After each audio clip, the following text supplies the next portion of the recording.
جو درد تم محسوس کرتے ہو وہ پیغامات ہیں، انہیں غور سے سنو۔ جو کوئی بھی بغیر مرشد کے راستے پر چلا وہ شیطانوں کی وجہ سے گمراہ اور ہلاک ہوا۔ پچھلی رات میں نے سیکھا کہ اللہ کا عاشق کیسے بنا جائے۔ اس دنیا میں رہنا اور کہنا کچھ بھی میرا نہیں۔ اگر کسی شخص سے تعلق کاٹ چکے ہو تو اس کے متعلق اپنی زبان بھی کاٹ دو۔ زندگی ضرورت کے مطابق گزار دو، خواہش کے مطابق نہیں۔ وفا ایک ایسا دریا ہے جو کبھی خشک نہیں ہوتا۔ اگر تم راہ عشق کے مسافر بننا چاہتے ہو تو اپنے آپ کو عاجز بنا لو، جیسے راکھ اور دھول۔ اچھا ساتھی چھوڑنے کے نتیجے میں برا ساتھی مل جاتا ہے۔ جب تم اولیاء کی خدمت سے دور رہو تو حقیقت میں خدا کی خدمت سے دور رہو۔ پرسکون وہ ہے جس کو کم یا زیادہ کی فکر نہیں، سکون میں ہے وہ۔ حضور اکرم صلی اللہ علیہ وسلم کی محبت میں اگر جان بھی چلی جائے تو یہ گھاٹے کا سودا نہیں ہے۔ سبحان اللہ۔ نیک لوگوں کی قربت سے ہمیشہ فائدہ ہوتا ہے۔ الحمدللہ۔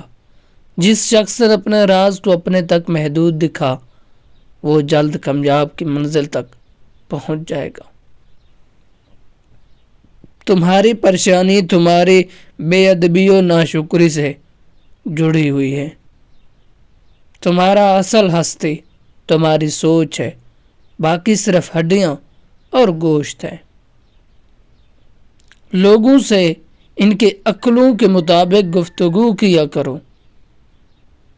تم جتنا زیادہ خاموش رہو گے اتنا زیادہ سننے کے قابل ہوگے۔ اپنی روح کی تلاش کرو، اپنے دل کو صرف ان ہڈیوں میں نہ رکھو۔ وقت بہت ظالم ہے، تجربہ دے کر معصومیت چھین لیتا ہے۔ اختلافات کے باوجود احترام سے پیش آنا کمزوری نہیں بہترین تربیت کی دلیل ہے۔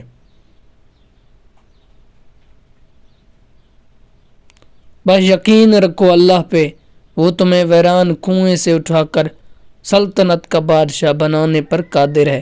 سبحان اللہ یا رب۔ موت ایک تلخ حقیقت ہے، اسے میٹھی حقیقت بنانے میں مصروف رہو۔ نیکی اور بدی کی تصور سے نکل کر اگلے مقام تک آ جاؤ، میں تمہیں وہاں ملوں گا۔ انسان کا دل اور نظر قابو میں نہ ہو تو وسوسے پیدا ہوتے ہیں۔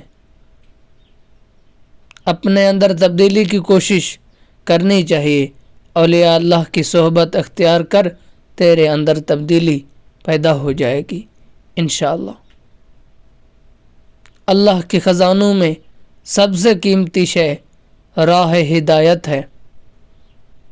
لوگوں کے ساتھ ان کے کردار کے مطابق نہیں، اپنی ترتیب کے مطابق رویہ اختیار کیجیے۔ اکیلے رہنا بری صحبت میں رہنے سے 1000 گنا بہتر ہے۔ چہرہ کا رنگ دل کی حالت کی علامت ہے۔ میں مر جائے تو عشق پختہ ہو جاتا ہے۔ اچھی صورت دل کو متاثر کرتی ہے جبکہ اچھی سیرت روح کو۔ خاموش رہو، صرف خدا ہی تمہارے دل کو بوجھ ہلکا کر سکتا ہے۔ جب دنیا والے تمہیں گھٹنے ٹیکنے پر مجبور کر دیں تو یہی بہترین وقت ہے اس مالک کو سجدہ کرنے کا۔ پرہیز کر، پھر اپنے روح کی طاقت دیکھ۔ سہنے والوں کو اگر صبر آ جائے، سننے والوں کو اگر صبر آ جائے تو کہنے والوں کی اوقات 2 کڑی کی رہ جاتی ہے۔ کسی بھی چیز سے پریشان ہونے کی ضرورت نہیں ہے۔ اے میرے دل، نہ تو یہ درد ہمیشہ رہنے والا ہے اور نہ ہی یہ فانی زندگی۔ ٹوٹا ہوا دل خدا کی توجہ کھینچتا ہے، خوش نصیب ہے وہ روح جو خدا کے لیے روتی ہے۔ آنسو وہ خون ہے جسے غم نے پانی بنا دیا۔ جو خدا کا ہو جاتا ہے خدا اس کا ہو جاتا ہے۔ شیطان ہر دم اس کوشش میں رہتا ہے کہ کس طرح انسان اللہ کے ذکر سے باز آ جائے۔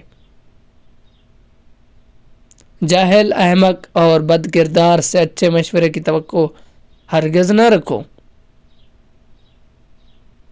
آدھا وہم پورے وہم میں مبتلا کر دیتا ہے۔ علم ہدایت اور گمراہی کا سبب بنتا ہے۔ ملتا ہے ایک نئے ویڈیو میں، تب تک لیے خدا حافظ۔